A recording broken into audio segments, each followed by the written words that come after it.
Hi friends, welcome back to the channel Pharma Galaxy. Today हम बात करने वाले हैं change control in pharmaceutical industry.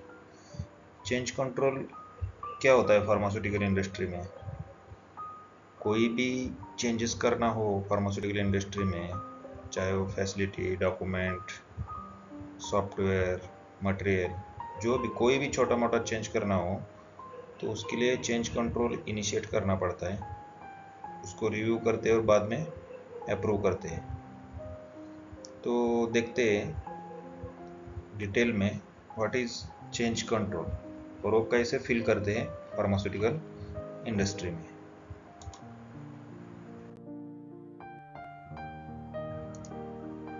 तो दोस्तों, चेंज कंट्रोल, उसका डेफिनेशन क्या है? Change control is formal documented system. एक फॉर्मल डॉक्यूमेंटेड सिस्टम है यूज्ड टू, क्यों यूज करता है? evaluate, approve, implement and monitor any change that may affect, ये इंपॉर्टेंट है, that may affect product quality के ऊपर भी इम्पैक्ट हो सकता है, safety, equipment, process, facility, system और रेगुलेटरी कॉम्प्लायंस। तो ये हो गया उसका डेफिनेशन। अभी इसका पर्पस देखते हैं, क्यों लेने का ये change control. Purpose of change control ensure that all changes are, तो इसका पर्पस क्या है चेंज कंट्रोल का? इंश्योर करता है क्या क्या प्रॉपरली असेस्ड हो गया है, साइंटिफिकली जस्टिफाई किया है, रिव्यूड बाय कंसर्न डिपार्टमेंट, जिस डिपार्टमेंट के ऊपर इम्पैक्ट है वो डिपार्टमेंट में उसको रिव्यू किया है अच्छे से। इम्प्लीमेंट इन कंट्रोल मैनर, उसको इम्प्लीमेंट किया है कंट्रोल मैनर में। डॉक्यूमेंटेड एंड ट्रेसेबल, वो डॉक्यूमेंटेड अच्छे से और ट्रेसेबल भी है। It is the key requirement in regulatory industries. Pharmaceutical industry में भी रहता है, फूड इंडस्ट्री में, medical devices, engineering and manufacturing में।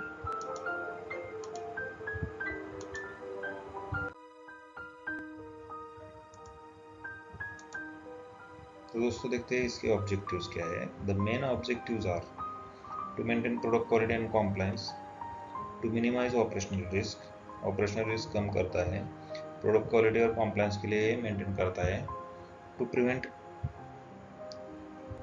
unintended consequences, to ensure to ensure proper documentation and traceability, proper documentation and traceability के लिए, to evaluate the impact of changes before implementation, to ensure all departments are informed and aligned, to comply with GMP, ISO, FDA and regulatory requirements। तो ये थे उसके objectives. अभी देखते हैं types of changes, कौन से टाइप के चेंजेस हो सकते हैं। एक आता है मेजर चेंजेस, चेंजेस दैट में डायरेक्टली इम्पैक्ट। मेजर चेंज में क्या होता है? डायरेक्टली इम्पैक्ट होता है किसके ऊपर? Product quality, safety, regulatory status and validated system के ऊपर। वैलिडेटेड सिस्टम और रेगुलेटरी स्टेटस के ऊपर भी इसका इम्पैक्ट आ जाता है। तो ये आता है मेजर कैटेगरी में, मेजर चेंज में।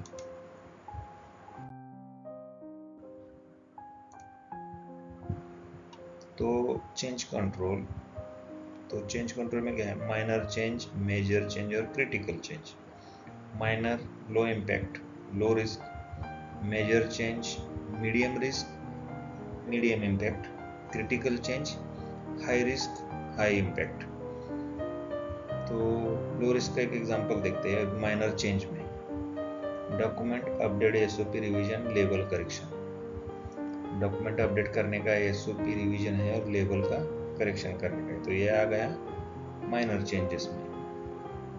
अभी मेजर चेंज में इससे थोड़ा ज़्यादा इम्पैक्ट, मीडियम रिस्क वाला। एग्जाम्पल क्या है? इक्विपमेंट चेंज, कोई इक्विपमेंट चेंज किया है, यूटिलिटी मॉडिफिकेशन और प्रोसेस अपडेट किया। यूटिलिटी मॉडिफिकेशन भी किए और प्रोसेस भी अपडेट किए, तो ये आते हैं मीडियम रिस्क में। क्रिटिकल चेंजेस में क्या है? High risk. Example formula change, पूरा बैच में जो फार्मूला है वही उसमें से फार्मूला चेंज किया, एक इंग्रेडिएंट निकाला, दूसरा इंग्रेडिएंट ऐड किया, मटेरियल चेंज किया उसमें से। स्टेरिलिटी इम्पैक्ट और रेगुलेटरी इम्पैक्ट, बहुत बड़ा चेंजेस किया और उसका रेगुलेटरी में भी इम्पैक्ट आ सकता है, तो ये आता है क्रिटिकल चेंजेस में। तो माइनर चेंजेस के लिए क्यूए रिव्यू करता है, मेजर चेंजेस के लिए भी क्रॉस फंक्शनल रिव्यू कर देता है चेंज कंट्रोल।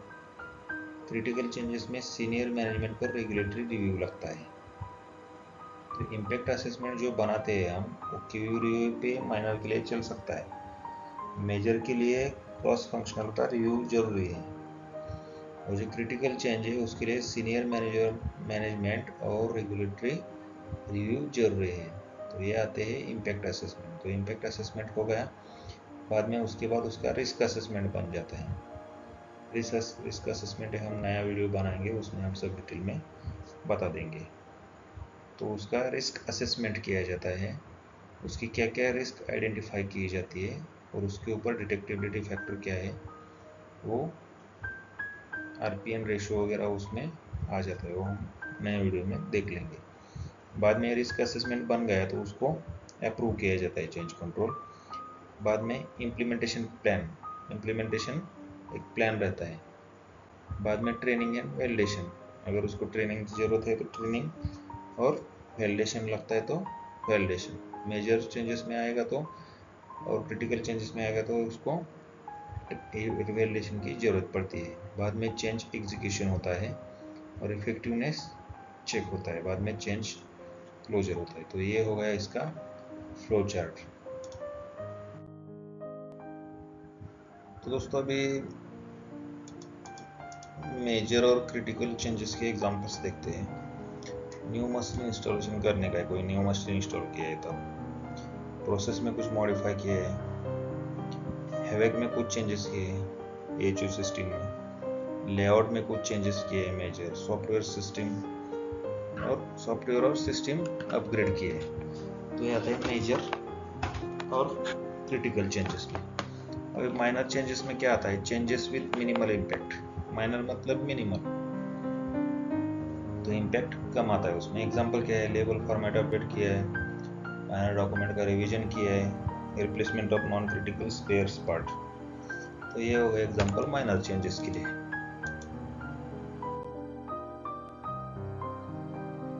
तो temporary changes implemented for limited period.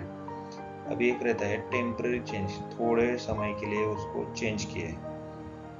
तो एग्जांपल क्या है, टेम्पररी इक्विपमेंट अरेंजमेंट, कोई बैलेंस एक खराब हो गया तो दूसरा बैलेंस जगह का लेके आ गए, तो ये टेम्पररी हो गया, परमानेंट नहीं चेंज है।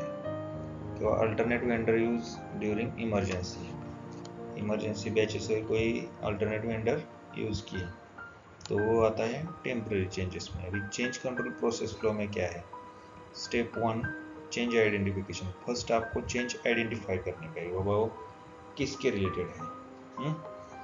तो a need for change is identified by any department such as production, engineering, QA, maintenance, safety और IT। तो ये चेंज आइडेंटिफाई करेंगे फर्स्ट। एग्जांपल क्या है, installation of new packing machine in production area. Production area में packing machine आपको नया install करने का है, तो आ गया प्रोडक्शन के रिलेटेड चेंज। तो स्टेप 2 क्या है, चेंज रिक्वेशन इनिशिएशन। अभी चेंज रिक्वेस्ट हमको इनिशिएट करने का है, तो CCR इज रेज्ड कंटेनिंग। अभी उसमें क्या क्या रहता है, फॉर्म, चेंज कंट्रोल फॉर्म बोलते हैं इसको भी। तो change description, reason for justification, department involve, proposed implementation date और एक्सपेक्टेड बेनिफिट्स। तो एग्जांपल क्या है, installation of new automatic cartoning machine to improve packing efficiency. एक एग्जांपल दिया है इसमें।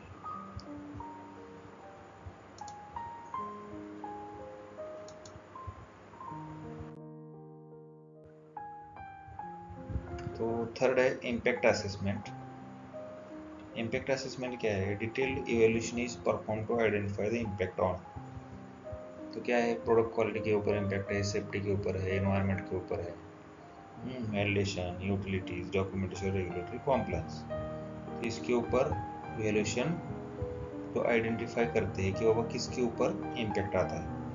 अभी डिपार्टमेंट इन्वॉल्व, जो डिपार्टमेंट है, साइड डिपार्टमेंट, वो सब इन्वॉल्व होते हैं, QA, engineering, production, EHS, validation और IT टीम भी इफ एप्लीकेबल, सिस्टम और सॉफ्टवेयर के लिए रहेगा।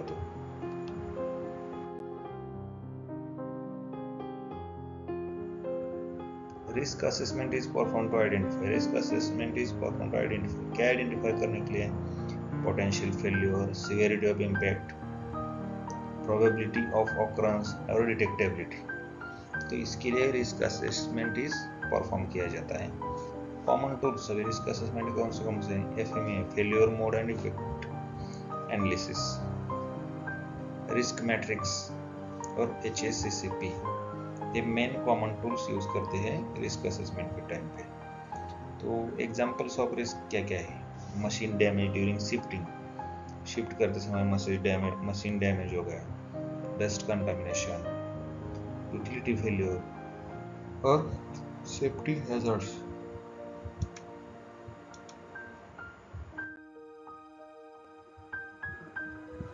तो दोस्तों अभी देखते हैं अप्रूवल प्रोसेस। हमने देखा कि चेंज कंट्रोल आइडेंटिफाई किया, इनिशिएट किया, अदर डिपार्टमेंट का कमेंट किया, रिस्क असेसमेंट किया।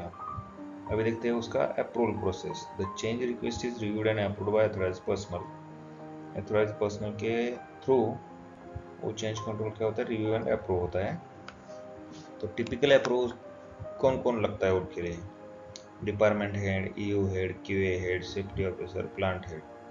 No implementation should begin before approval, जब तक अप्रूवल नहीं होता तब तक कोई भी इम्प्लीमेंट करने को स्टार्ट ही नहीं होता वो प्रोसेस।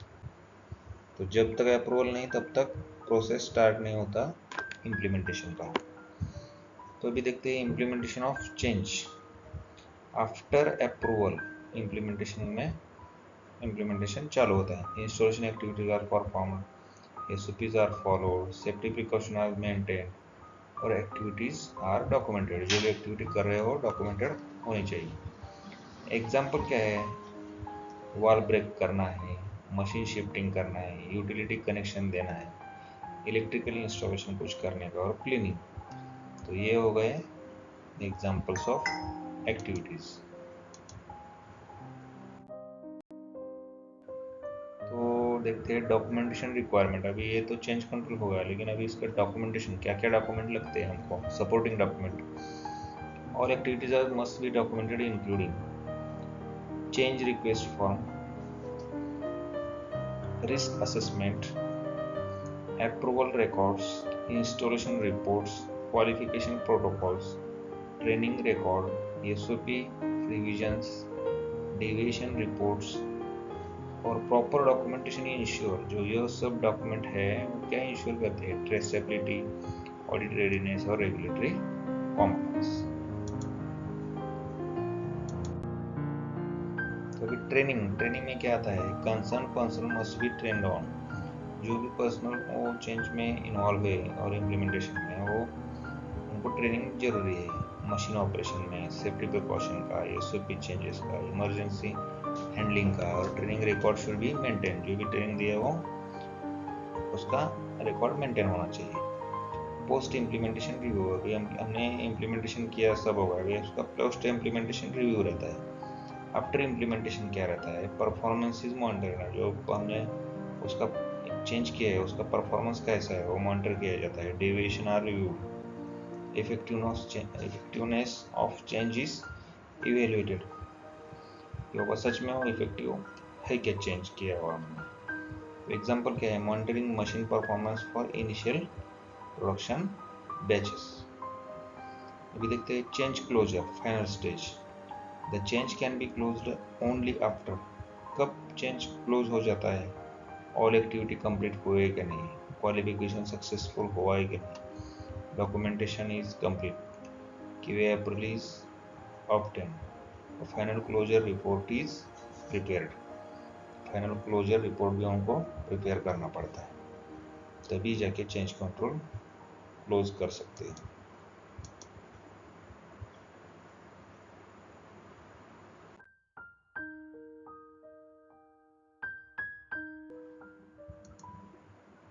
तो दोस्तों example, new machine installation change control. एक एग्जांपल देते हैं। प्रपोज चेंज किया है, installation of automatic carton packing machine. Risk क्या क्या है? इक्विपमेंट डैमेज ड्यूरिंग शिफ्टिंग हो सकता है, डस्ट कंटामिनेशन हो सकता है, यूटिलिटी ओवरलोड हो सकता है, ऑपरेटर सेफ्टी रिस्क। तो ये है रिस्क। अब इसका कंट्रोल मेजर क्या है? ट्रेन पर्सनल हमने यूज़ किया है, एरिया ब्रैकेटिंग किया है हमने, पॉलीशीट कवरिंग की है, क्लीनिंग आफ्टर वर्क हमने क्लीनिंग की है, क्वालिफिकेशन टेस्टिंग। तो ये हो गए कंट्रोल मेजर्स, ये रिस्क हो गए उसके कंट्रोल मेजर्स। और एक्सपेक्टेड बेनिफिट्स क्या है? Increase productivity, reduced manual intervention, improve product quality, better packing efficiency. तो ये उसके बेनिफिट्स हो गए। तो effective change control system benefits: improved compliance, reduced operational risk, better product quality, control implementation, improved traceability, better audit preparedness, बाद में increased process reliability। तो ये हो गए उसके बेनिफिट्स।